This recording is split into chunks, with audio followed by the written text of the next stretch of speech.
I did watch It's a Sin, and it obliterated me. I know many people whose family have tried to pray the gay away.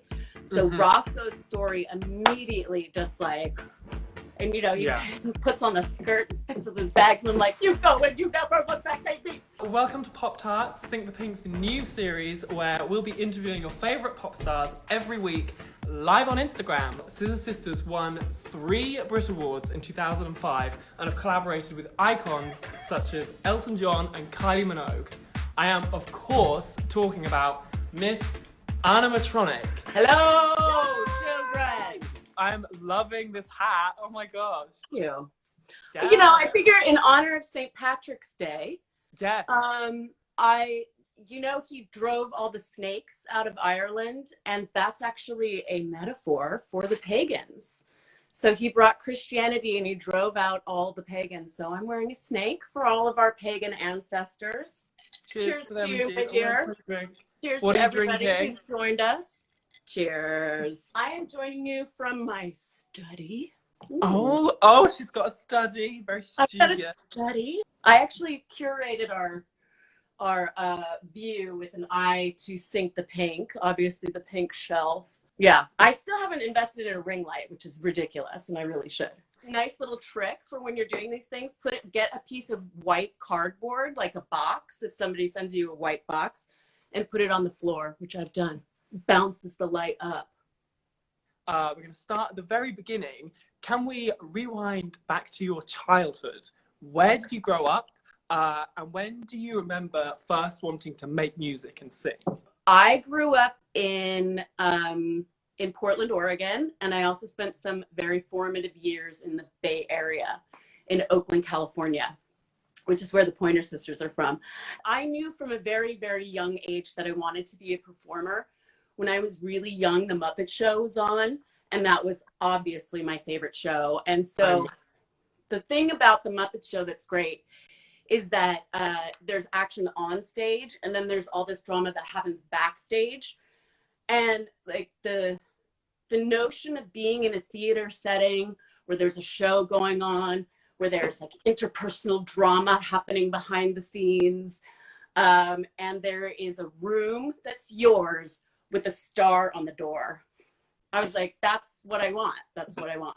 When and how did you meet your bandmates, so Jake and Baby Daddy and the others? So Jake, I met through a friend of mine, Andy. He said that we met earlier, but I really remember meeting on Halloween when I was dressed as this character that I have that's an Andy Warhol factory reject, and her name is Plasticine Porter. And Plasticine Corner or Plasticine Porter. Wow. Yeah, it's taken from the Beatles song "Lucy in the Sky with Diamonds," and Plasticine Porters with looking glass ties. I was dressed as Plasticine Porter, very 60s mod look, kind of Nico, kind of Edie Sedgwick, kind of International Velvet, and he was dressed as a late-term back alley abortion. And he had been out with his friend. Obviously. They were a couple, and she was the morning after pill, and he was the abortion. And I was like, well, you're a fucking freak. Want to perform at my night? And so he did, as the late-term back alley abortion. And he was dragged on stage by my friend, Mangela Lansbury. Right. In a trash bag, in a rubbish liner, a bin liner. It's been a long time since I've been in the UK. Lingo back. And he just came bursting out of the bin liner. And wow. And he did some dancing too, some music from like the Showgirls soundtrack and some other things. And it was, grisly, as you say. And it really, I mean, Filthy Gorgeous really is it described our aesthetic and ethos as well. And I come from San Francisco drag community, and that is absolutely 100% San Francisco. The 2 most used words in the San Francisco drag club I got my start in were filthy and gorgeous. And it, like, if someone took a shit on the stage, you'd be like, gorgeous. And then like someone shows up like looking like you, and you'd be like, girl, filthy, word. You know? And so Oh, I love that. there was always this normalize shitting on stage. Well, maybe not. But I mean, nobody actually did that. But well, somebody did get an enema on stage. We love to see it. It all sounds very Sing the Pink as well. Filthy Gorgeous is very our vibe here. Girl, Sing the Pink as well. Let me tell you, equal parts messy and glamorous is very you our are vibe. my children. You are the children of oh, you are our mother. And T-Shack, we were the children of the Coquettes, right? And so all that like fucked up, like do it yourself. Oh, there's a crinoline on the floor. Oh, there's 2 crinolines on the floor. Oh, there's 3 crinolines. Well, I can wear 2 of them as a skirt, and then one of them can be a headdress. And yes, DIY drag. We were going through the AIDS crisis, so we were processing a lot of shit as well. So there, we were filthy and we were gorgeous. What was the journey from kind of being together and having these kind of moments to suddenly being like a legit signed industry band? The electroclash scene was causing waves, and we were part of it. And one of our early gigs, Ollie, who was this DJ and label owner of this label Touch of Class, and he came and saw us, and he went up to the DJ booth and he told the DJ that he was our manager, and he grabbed the CD and he basically stole it. You know, he blagged it off the DJ. Oliver and Dominic ran a Touch of Class. They signed us. They first put out Electrobics. That was our first single. You gotta pump your body. Ooh, you wanna be a hottie. So that was that one. And then on the B side was Comfortably Numb. And Comfortably Numb was the one that took us. Yeah. And it was Pete Tong who played us on his show. Thank you, Pete Tong. And then labels started to sort of hover. And then we got a manager, and then it was kind of like, oh, this is different. This isn't just happening. Yeah, this is, and I think there was a real, at that point, there was kind of like a moment of soul searching of like, what do we want? What's the goal?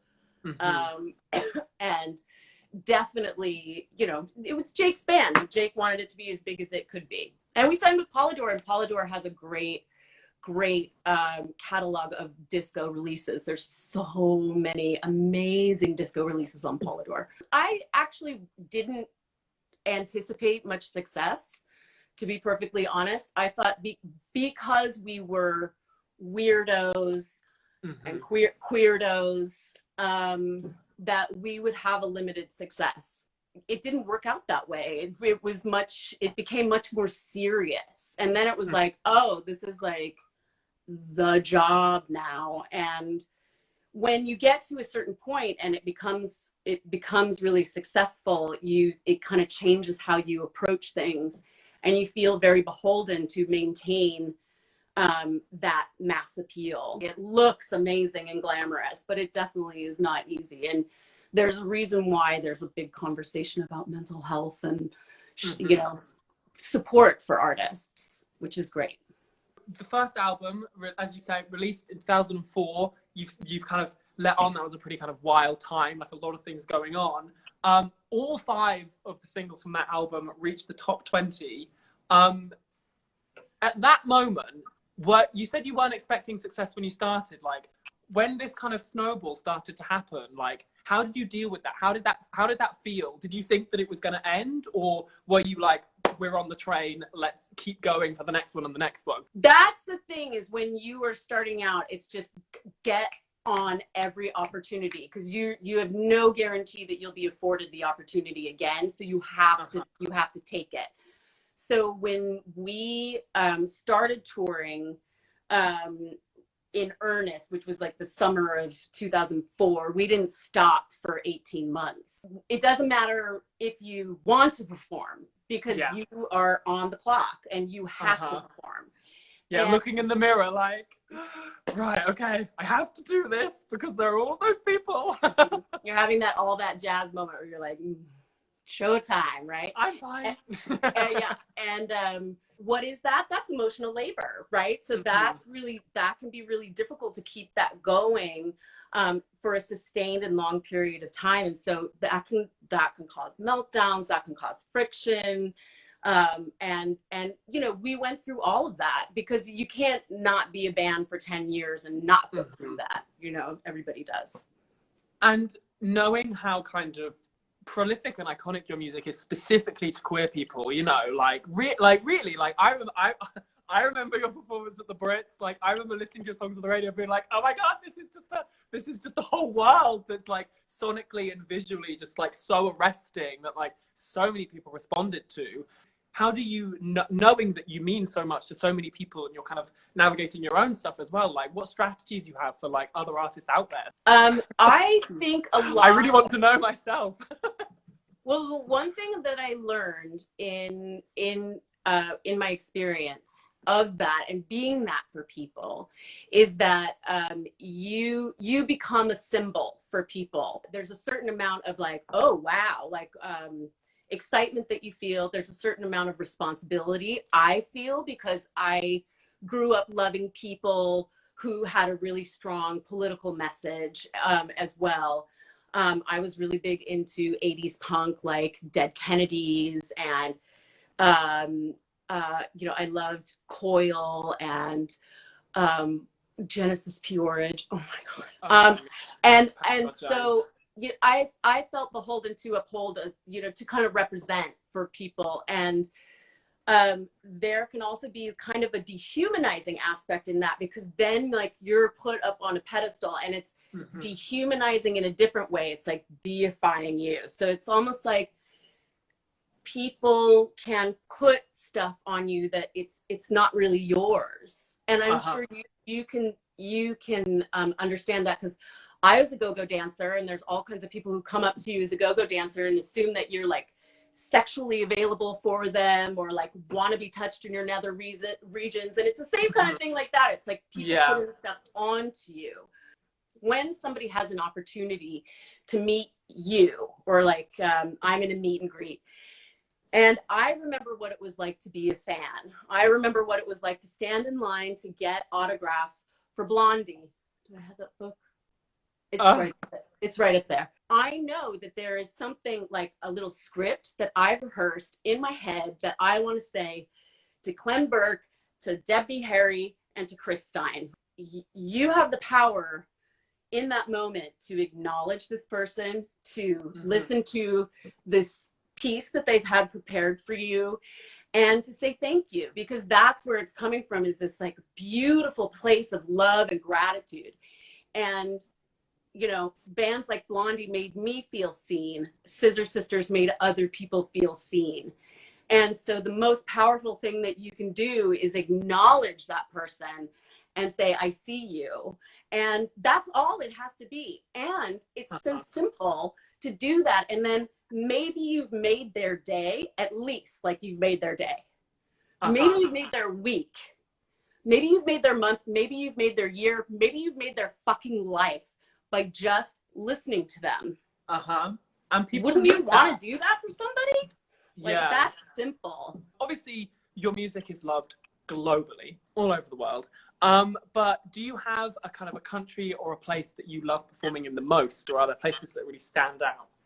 Well, my number one favorite place to play is Barrowlands in Glasgow. If we could transport Barrowlands and the crowd there to everywhere, that would be it. I mean, Glasgow is, oh, hi, Lindsay, I love you. Barrowlands is just like the most amazing charged energy, and there's nobody fucking has it like a Scottish crowd. Wow. And great shows in New York, obviously. If you can get to a place in New York where you feel like the city loves you, like you're embraced by the city, like it's like a amazing feeling. I remember so vividly your performance at the Brits. As a kid, everyone would always tell me that I was camp, and I never understood what it meant. I was like, what, like tents, like scouts, like okay, camp, fine. And then you came on TV, and I remember my mum being like, oh, that's so camp. And I was like, huh, huh, huh. Okay. And like I get that it. performance, and obviously like you won so many awards. Like, how was that performance perceived at the time? Like, what was it like for you? Sorry, just like a personal question. Yeah, I mean, there were two moments of real explosion for me. One was Glastonbury, the first Glastonbury we played, and also that I have to say, like that playing Glastonbury is unlike anything. Uh, it is the best. It is the best. And I got to play with Scissor Sisters, and I got to play with New Order too, which was just like, I mean, you think a crowd for Scissor Sisters is good. I mean, imagine one for New Order. I mean, it was so many people, I couldn't even fit them into my fucking eyes. The second moment of explosion was the Brits, like winning. We were up for 3 awards and we won 3 awards. And I just wasn't expecting that. And then my hero, Susie Sue, presented the final award. And that was like a gift from a divine gift. Apparently, I'm told, I don't know how I didn't know this, but I would definitely identify as a nun. You call it, your fans are known as nuns. Is this true? My fans are known as nuns. The ones who are particularly into ANA are nuns. I think I once said on stage, we love the nuns and the monks of the Scissorhood, because that's what we called our fan base, the Scissorhood. So I think that's where it came from. Your name is due to kind of a deep love of robots. I know that the book launch that I worked out was all about robots. What do you love about robots so much? The thing that I love about robots, the thing that I love about drag queens, and the thing that I love about witches all share one thing, and that's that they are liminal. They occupy this liminal space. It's not either or, it's and. Mm-hmm. And so robots have this space between life and non-life, between thinking, but not human thinking. In fiction, you literally can tell any story that you want through robots, because there's an economic aspect, there's a gender aspect, there is an aspect of, you know, running through thought. The way that Janelle Monáe equates African-American history with androids and service and capitalism. I mean, fucking genius. So there's so many different ways to tell stories. The first film I remember seeing in the theater is Star Wars. And C-3PO really reminded me of my father. So immediately I felt like, oh, these, you know, I get it. They're people. And they're also like toys come to life. So you want to like hang out with them. And I love that. And what you're saying about robots kind of being liminal, it's a very queer thing to kind of be not either or, but both and, you know, like it's, I think 100%. Kind of, it's a very queer thing, I think a lot about. I want to hear a bit more about your work with Chrysalis, which is a charity which is so important to you. Yeah, could we hear a bit more about it? I'm extremely focused on the rights of the people who are the most marginalized, and amongst the LGBT community, that is of course the trans community.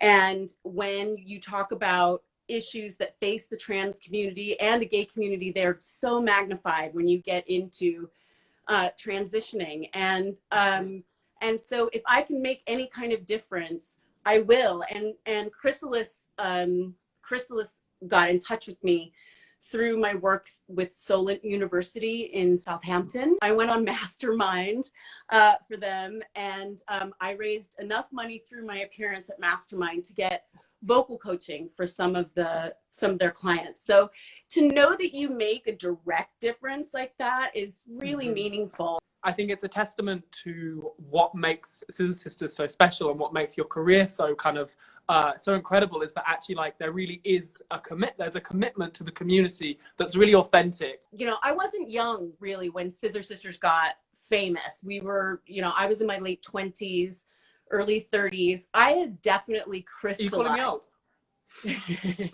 I had definitely crystallized at that point to where I knew who I was. I wasn't trying to figure it out. And who I am at my most essential is somebody from the fucking queer community. My dad was gay.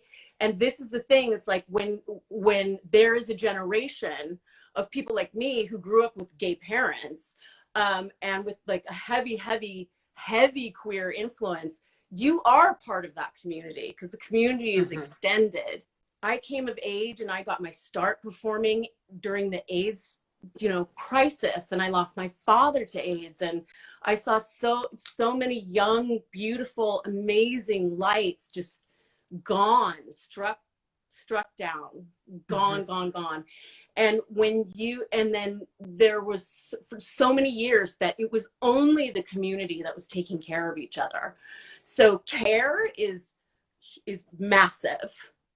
Yeah. We've got some. Oh God, I love this glamorous C3PO hat. Thank you. Yes. So we've got some audience questions, some follow-up questions. What's been your most memorable collaborations? Okay, so my very first favorite band ever was Duran Duran. I was asked to be on a Duran Duran song.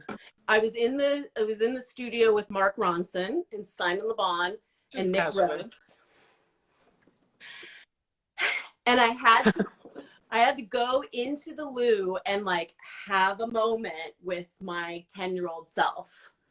You are in a Nagel t-shirt collaborating with the people who taught you who Patrick Nagel is. Makeup, inspiration, icon, legend, idol, Paige as well. Oh, yes. I mean... I hosted Nagel Night at T-Shack and dressed up as the cover of Rio and did the chauffeur. Thanks very much. I love that. So yeah, that was my most amazing collaboration moment. Have you watched It's a Sin? And if so, what do you think? I did watch It's a Sin and it obliterated me. Oh my gosh. It was beautiful, and I was in bits from the very beginning because I know many people whose family have tried to pray the gay away. So Roscoe's story immediately just like, and he puts on a skirt and picks up his bags, and I'm like, you go and you never look back, baby. It was heartbreaking, and of course I lost my father in 1990. I hadn't experienced it from the UK perspective, so I was really grateful to learn how it was over there. Who do you prefer, drag queens or cats? Oh God.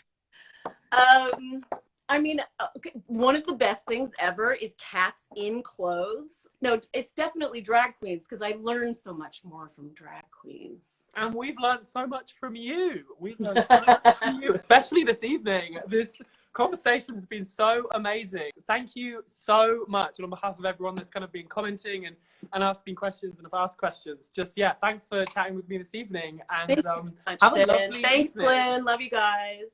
Love you. Oh, nice to see you. Bye. Bye.